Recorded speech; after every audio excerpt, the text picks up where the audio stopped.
Welcome to the Faith City Church podcast. We believe in the power of prophetic ministry, healing, and deliverance, and we trust that God has something special for you through every message. So, get ready to be encouraged, strengthened, and transformed by the Word of God. We hope this sermon blesses you and draws you closer to Jesus. Let's get started. We are talking about మనం దేని గురించి మాట్లాడుతున్నామంటే understanding the kingdom. రాజ్యమును అర్థం చేసుకునేటను గురించి. Understanding is the key. అర్థం చేసుకునేటే ఒక కీలకమైనటువంటి విషయమై ఉన్నది. If you don't understand anything, మరి ఏది మీరు అర్థం చేసుకోకపోతే you will fail. మీరు తప్పిపోతారు. Hallelujah. Amen. You will fail. మీరు తప్పిపోతుంటారండి. You will not be able to benefit. అది మీకు ప్రయోజనకరంగా ఉండదు. Praise God. ఆమేన్. Amen.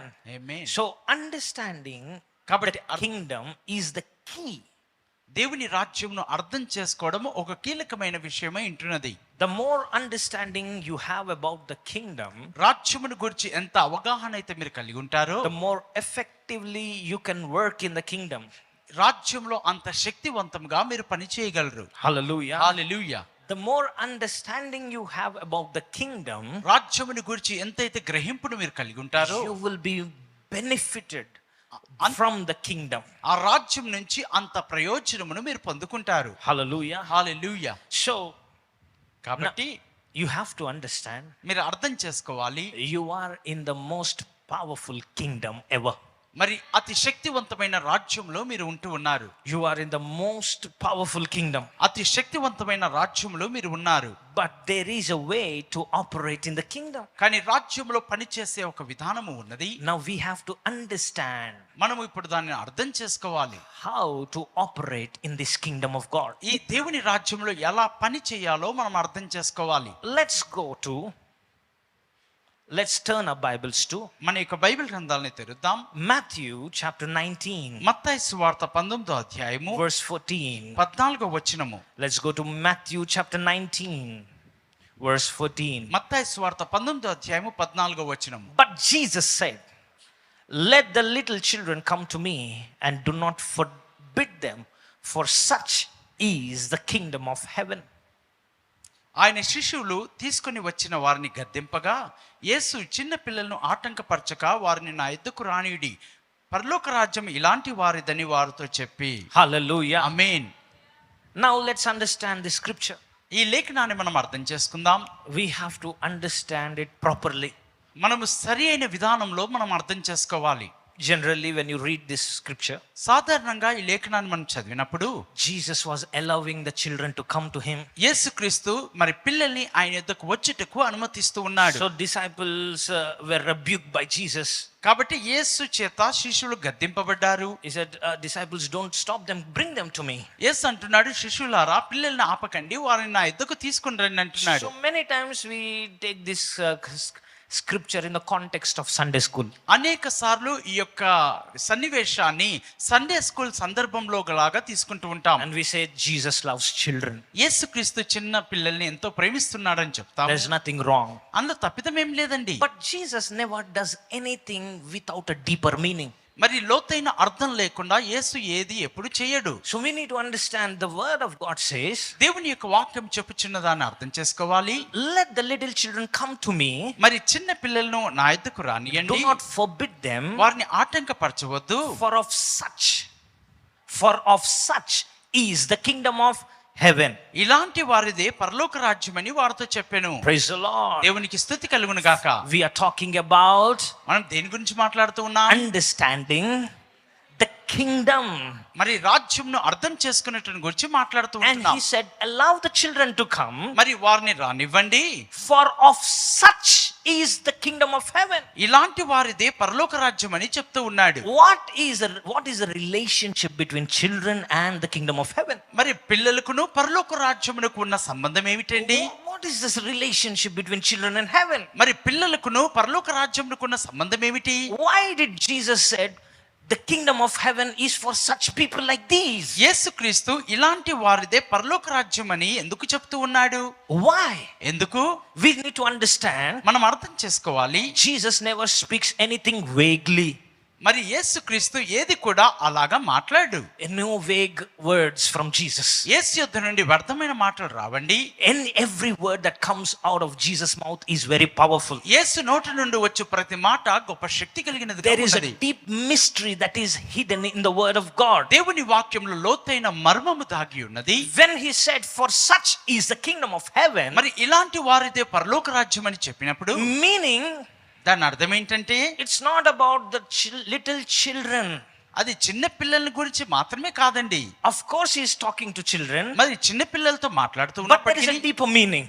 మరి దానికి ఒక ప్రత్యేకమైన అర్థం ఉన్నది. So first we have to, why Jesus was quoting and towards the children and said, you have to, for such is the kingdom. మొదటగా చిన్న పిల్లల గురించి ఎందుకు మాట్లాడుతున్నాడు? ఇలాంటి వారిదే పరలోక రాజ్యం అని ఎందుకు చెప్పుచున్నాడు? Because ఎందుకంటే for you to operate in the kingdom of heaven, పరలోక రాజ్యంలో మీరు పని చేయాలి అంటే you need to know how children operate. పిల్లలు ఎలా పని చేస్తారో మీకు మొదట తెలిసి ఉండాలి. Jesus was talking about the mindset of children. యేసుక్రీస్తు పిల్లల మనస్తత్వమును గురించి మాట్లాడుతూ ఉన్నాడు. You know what is the mindset of children? మరి పిల్లల యొక్క మనస్తత్వం ఏంటో మీకు తెలుసండి? Many people think they are immature. వారి పరిపక్వత లేని వారని చాలా మంది అనుకుంటారు. But Jesus says, కానీ యేసు అంటున్నాడు, such as these, మరి ఇలాంటి వారిదే అంటున్నాడు. for of such is the kingdom. మరి ఇలాంటి వారి కొరకే ఆ పరలోక రాజ్యం ఉన్నది. Does that mean immature people are going to receive the kingdom of heaven? అంటే దాని What does that mean? పరిపక్వత లేని వారు దేవుని రాజ్యంను పొందుకుంటారేనా? దాని అర్థం ఏమై ఉన్నది? If you have to understand the scripture, ఈ లేఖనమును మీరు అర్థం చేసుకోవాలి you అంటే need to understand children. మీరు మొదట పిల్లల్ని అర్థం చేసుకోవాలి. Hallelujah. హల్లెలూయా. First thing, మొదటి విషయము we'll talk about little bit about the mindset of children. మరి పిల్లల మనస్తత్వంను గురించి కొంత మనం మాట్లాడదాం. First thing, they don't have filters. మొదటిగా వారి యొద్ద వడపోతలు ఉండవండి. No filter. వారి దగ్గర వడపోతలు ఉండవు. What they think they will do. వారు ఏదైతే ఆలోచిస్తారో అదే చేస్తూ ఉంటారు. What you teach, they believe it. మీరు ఏమి నేర్పిస్తే అది వారు నమ్ముతారు. There is no filter. వారి దగ్గర వడపోతలు ఉండవండి. That's why they don't have fear. అందుకనే వారికి భయము ఉండదు. You will never see a child operating in fear until and unless you instill fear. వారిలో భయము చొచ్చితే గాని తప్ప, భయం గురించి చెప్తే గాని తప్ప వారు భయంతో గురించి భయపడరు. So people, when you are small, మీరు చిన్న బిడ్డలుగా ఉన్నప్పుడు so they will tell you a story. మీకు కథ చెప్తారు. If you don't eat, మీరు తినకపోతే Buchi will come. బూచోడు వస్తాడని. So that kid will begin to fear. So actually, a child ఆ బిడ్డకి doesn't know how to fear. అసలు ఎలా భయపడాలో తెలియదండి ఆ బిడ్డకి. You teach him. వారికి మీరు బోధిస్తారు. Buchi is coming. బూచోడు వస్తాడు. Have you thought about it? మీరు దాని గురించి ఆలోచించారా? Since that day, ఆ దినము మొదలుకొని he never met Buchi. వారు ఎన్నడూ బూచోని కలుసుకోలేదు. But కానీ when you take that name, మరి వారిని తీసుకెళ్ళినప్పుడు, when you take the name, ఆ బూచోడు అని పేరు తీసుకున్నప్పుడు he will fear. వారి పిల్లలు భయపడుతూ ఉంటారు. He will eat. వారు అన్నం తింటారు. Knowingly, unknowingly, మరి తెలుసో తెలియక parents తల్లిదండ్రులైన వారు instill. వారిలో ఆ భయాన్ని చొచ్చింప చేస్తూ They ఉన్నారు. instill that fear ఆ భయాన్ని వారిలో జొచ్చినట్లుగా for చేస్తారు. the benefit of parents. మరి తల్లిదండ్రుల ప్రయోజనము కొరకు. So children don't have filters. కాబట్టి పిల్లలకి వడపోతలు ఉండవండి. They don't analyze things. వారు విషయాల్ని మరి Carefully, you have to follow tonight. జాగ్రత్తగా మీరు వినండి. They don't analyze things. మరి విషయాల్ని వారు కేంద్రీకరించి ఆలోచించారు. You say something, they will do. మీరు ఏది చెప్తే అది వారు చేస్తారు. You jump from first floor, he will jump. మరి మొదటి అంతస్తుని దూకేమంటే దూకేస్తారు. If I take a kid, ఒక బిడ్డను తీసుకుని you have become a Superman. మరి ఇప్పుడు నువ్వు సూపర్మ్యాన్ అయిపోయావు. I can see you are a Superman. నువ్వు సూపర్మ్యాన్ అని చూస్తున్నాను. Now you jump. నువ్వు ఇక్కడ నుంచి దూకేయమంటే You will fly. మరి నువ్వు ఎగురుతావని చెప్పినప్పుడు How easy it is మరి ఎంత సులువండి to make the child to believe he is a Superman. మరి అతడు సూపర్మ్యాన్ అని నమ్మించడం చాలా తేలికండి. Why? ఎందుకు? Because he doesn't have experience. ఎందుకనగా వారికి అనుభవం లేదు I want కాబట్టి. you to follow me very carefully. జాగ్రత్తగా నా మాటలు వినండి. He doesn't have experience. వారికి అనుభవం లేదు, He's a mature, మరి ఆ యొక్క పరిపక్వత లేనివాడు. but still కానీ ఆయనను he believes అతను నమ్ముతున్నాడు what you tell him. వారితో ఏం చెప్పాలి అని. So do not, for such is the kingdom of heaven. ఇలాంటి వారిదే పరలోక రాజ్యం అంటున్నాడు. So that doesn't mean this loss. Chinni chinni kuttis, no, not physically. భౌతికంగా చిన్నపిల్లల వలె కాదు. Of course Jesus loves children. మరి యేసుక్రీస్తు చిన్నారులను ప్రేమిస్తున్నాడు. But ఆయనను what he meant was, అక్కడ ఆయన ఏం చెప్పదలుచుకున్నాడంటే, whoever has the mindset of a child, ఎవరైతే ఈ పిల్లల మనస్తత్వం కలిగి ఉంటారో for them వారి కొరకు is this kingdom. ఈ రాజ్యము వారి కొరకే ఉన్నది. ఆమేన్. Hallelujah. Hallelujah. Can I explain you more? మీకు ఇంకను వివరించాలా? Hallelujah. Hallelujah. Praise the Lord. దేవునికి స్తుతి కలుగును గాక. Why Jesus is telling us for such is the kingdom of heaven. మరి ఇలాంటి వారిదే పరలోక రాజ్యం అని యేసు ఎందుకు And చెప్తూ he's ఉన్నాడు? expecting us to be like them. మనము ఆ రీతిగా ఉండాలని ప్రభు కోరుకుంటున్నాడు. Amen. Amen. Hallelujah. Hallelujah. Praise the Lord. Praise the lord. Because ఎందుకంటే many people చాలా మంది don't believe వారు నమ్మరండి. the word వాక్యాన్ని నమ్మరు. as it is. అది ఉన్నది ఉన్నట్లుగా వారు నమ్మరు. Because you are grown up. ఎందుకనగా మీరు ఎదిగి ఉన్నారు. You have preconceived ideas. ఎందుకనగా మీకు ముందుగానే కలిగి ఉన్న ఆలోచనలు You ఉంటున్నాయి. have experiences. మీకు అనుభవాలు ఉన్నాయి. You have a bad experience. మీకు చెడు అనుభవాలు ఉన్నాయి. You have learned life by experience. మీరు అనుభవాల ద్వారా జీవితంలో పాఠాలు నేర్చుకున్నారు. Are you getting me? అర్థమవుతుందండి? You following me? నన్ను వెంబడిస్తున్నారా? So, as a grown up, కాబట్టి ఎదిగిన వారిగా you have lot of things in your mind where the life has taught you. మరి జీవితం మీకు నేర్పించిన అనేకమైన విషయాలు మీ మనసులో ఉన్నాయి. Hallelujah. Hallelujah. Who taught you, or how did you know that you should not touch fire? మరి మంటను ముట్టుకోవద్దని మీకు ఎలాగ తెలిసింది? మీకు ఎవరు నేర్పించారు? Experience. అనుభవాన్ని బట్టి. When your parents told don't touch, మీ తల్లిదండ్రులు దాన్ని ముట్టొద్దని చెప్పినప్పుడు, when your parents were not there, మీ తల్లిదండ్రులు లేనప్పుడు you secretly touched it. మరి రహస్యంగా దాన్ని నువ్వు ముట్టుకున్నావు. కాలింది. From that day, ఆ దినం మొదలుకొని you will not touch it. మరలా ఆ మంటను ముట్టుకోలేదు. Who taught you? ఎవరు నేర్పించారు? Experience. మరి అనుభవం నేర్పింది. Experience. అనుభవాలే నేర్పించాయి. So now you are born into the kingdom. ఇప్పుడు మీరు రాజ్యంలోనికి జన్మించి ఉన్నారు. You are born into the kingdom of God. దేవుని రాజ్యంలోనికి మీరు జన్మించి ఉన్నారు. You are born again మీరు తిరిగి జన్మించి ఉన్నారు into the kingdom. దేవుని రాజ్యంలోనికి. Now when you are born again into this kingdom, ఈ రాజ్యంలోనికి మీరు తిరిగి జన్మించినప్పుడు Jesus said, యేసు అంటున్నాడు, for of such ఇలాంటి వారిదే the kingdom of heaven. మరి పరలోక రాజ్యము. Why? ఎందుకు? Because when you come into this new kingdom called the kingdom of God, దేవుని రాజ్యం అని పిలువబడిన నూతన రాజ్యంలోనికి మీరు you are వచ్చినప్పుడు not supposed to bring your old experiences into this kingdom. ఈ రాజ్యంలోనికి పాత అనుభవాలు మీరు తేకూడదు. Hallelujah. Hallelujah. That's why Jesus was saying, you need to be like them. Like them. అందుకని యేసు అంటున్నాడు, ఇలాంటి వాళ్ళగా మీరు ఉండాలంటున్నాడు. Many Christians have problems. మరి చాలా మంది క్రైస్తవులకు సమస్యలు ఉన్నాయి. Many people have problem. మరి చాలా మందికి సమస్య ఉన్నాయి. Because ఎందుకంటే they don't believe the word. వారు వాక్యాన్ని నమ్మరు. They don't believe the word. వారు వాక్యాన్ని నమ్మరు. Because when the word says, వాక్యము చెప్పినప్పుడు, all things are possible, సమస్తము సాధ్యమని చెప్పినప్పుడు, you will stand and say, మీరు నిలబడి అంటారు, what if? ఒకవేళ. Last time, గతసారి 4 years back. 4 సంవత్సరాల క్రితము. So what is coming in? ఏమొస్తుంది అక్కడ?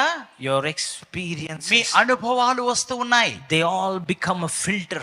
అవన్నీ కూడా వడపోతలుగా ఉంటూ ఉన్నాయి. And you are not able to receive the word in the purest form. మరి స్వచ్ఛమైన విధానంలో వాక్యాన్ని మీరు స్వీకరించలేకపోతూ ఉన్నారు. Praise the Lord. దేవునికి స్తుతి కలుగును Praise గాక. the Lord. ప్రభువుకు స్తుతి మహిమ కలుగును If I గాక. say your debts are cancelled, నీ అప్పులు కొట్టివేయబడ్డాయని నేను tomorrow చెప్పినట్లయితే, morning you will get up and say, I think I have to work.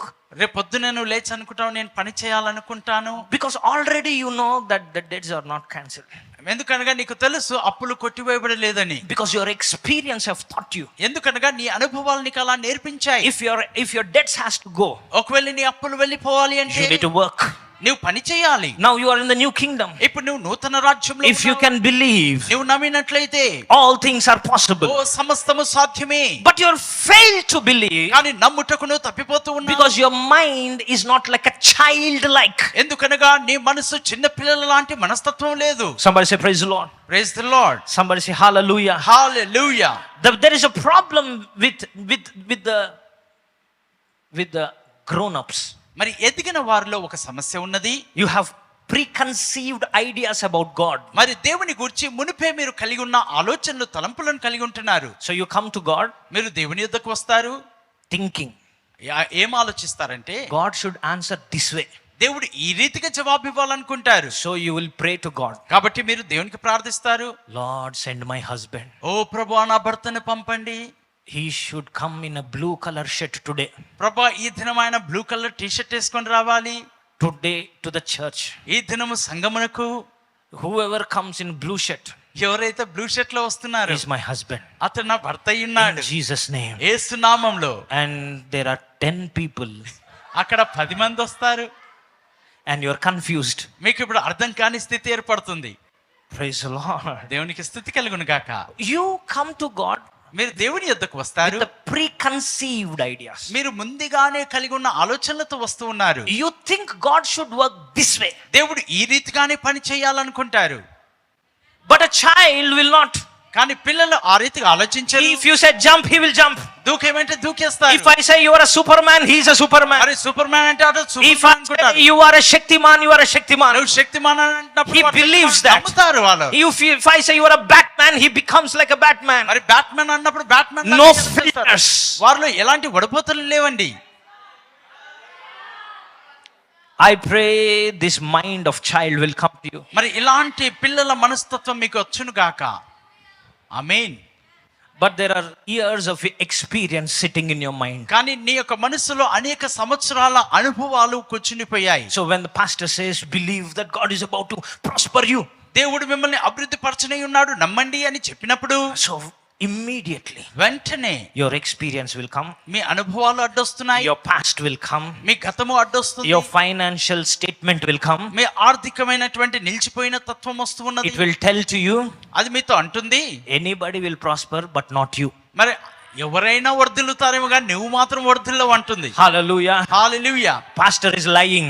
Pastor గారు అబద్ధాలు చెప్తూ ఉన్నారు. Why? Because your mind is filled with your experiences. ఎందుకనగా నీ మనసు నీ అనుభవాలతో నిండి ఉన్నది. Today I'm telling you, ఈ దినము మీతో చెప్పుచున్నాను. when you come to the church, మీరు సంగమునకు వచ్చినప్పుడు when you listen to the word, వాక్యాన్ని మీరు వింటూ ఉన్నప్పుడు the word of God says renew your mind. దేవుని వాక్యం సెలవిస్తుంది వాక్యము ద్వారా మీ So మనసును whenever you are coming to church, మీరు సంగమునకు your వచ్చినప్పుడు mind is renewed by the word. దేవుని వాక్యము చేత మీ మనసులో నూతన You are walking out of the experience మరి అనుభవాల నుండి మీరు బయటికి నడుస్తూ and ఉన్నారు. you take the word as it is written వాక్యము రాయబడినట్లుగానే మీరు and తీసుకుంటూ you ఉన్నారు. believe the word as it is written. వాక్యము ఉన్నది ఉన్నట్లుగానే మీరు If పొందుకుంటూ the ఉన్నారు. word says you are more than a conqueror, మీరు అత్యధిక విజయమును You పొందాలని believe it. చెప్పినప్పుడు మీరు అది if the నమ్ముతున్నారు. word says by his stripes you are ఆయన healed, పొందిన గాయముల చేత మీరు You స్వస్థత believe it. పొంది ఉన్నారు. అప్పుడు if the word says you shall be the seed of Abraham, Abraham సంతతి You believe it. నువ్వు నమ్మాలి. ఆమేన్. are you getting something? వస్తుందండి. Hallelujah. హల్లెలూయా. Hallelujah. హల్లెలూయా. Many people చాలా మంది కూడా have their own meaning వారికి వారి సొంత అర్థాలు ఉంటున్నాయి about the kingdom. రాజ్యమును గూర్చి. You do everything మీరు సమస్తం చేస్తుంటారు except the word. వాక్యము తప్ప. If I say ఒకవేళ నేను ఇలా చెప్తే kneel down and cry, మరి మోకరించి ఏడవండి God కన్నీరు will give విడవండి, everything you want. దేవుడిని కావాల్సిందంతా ఇస్తాడని You చెప్పి will do it. నువ్వు అది చేస్తావు. If I say shave your head half మరి నీ యొక్క అరగుండు కొట్టుకోమంటే and pray, కొట్టుకుంటారు, ప్రార్థన చేస్తారు. you will be healed. మీరు స్వస్థత పొందుకుంటారని చెప్తే You will do it. మీరు అలా చేస్తారండి. But if I say believe the word, కానీ వాక్యాన్ని నమ్మమని చెప్తే but కానీ if ఒకవేళ Last time, brother, I prayed, I believed, nothing happened. గతసారి నేను విశ్వసించి నమ్మానండి కానీ ఏం జరగలేదండి అంటారు. You know, the problem is సమస్య ఏంటంటే you're not ready to believe the word. వాక్యాన్ని నమ్మడానికి మీరు సిద్ధంగా లేరు. You're ready to believe the medical report. వైద్య సమాచారాన్ని నమ్మడానికి సిద్ధంగా ఉన్నారు. You're ready to believe your bank statement. Me bank statement ని నమ్మడానికి సిద్ధంగా ఉన్నారు. You are ready to believe the news channel. మరి వార్తలు చెప్పే వాటిని నమ్మడానికి సిద్ధంగా ఉన్నారు. But you're not ready to believe the word of God. దేవుని యొక్క వాక్యాన్ని నమ్మడానికి మాత్రం మీరు సిద్ధంగా లేరు. We hope you were blessed and encouraged by today's sermon. If this message has blessed your life, we would love to hear from you. Share your testimony or let us know how God has touched your life. Thank you for joining us on the Faith City Church Hyderabad podcast. God bless you, and we'll see you in the next episode.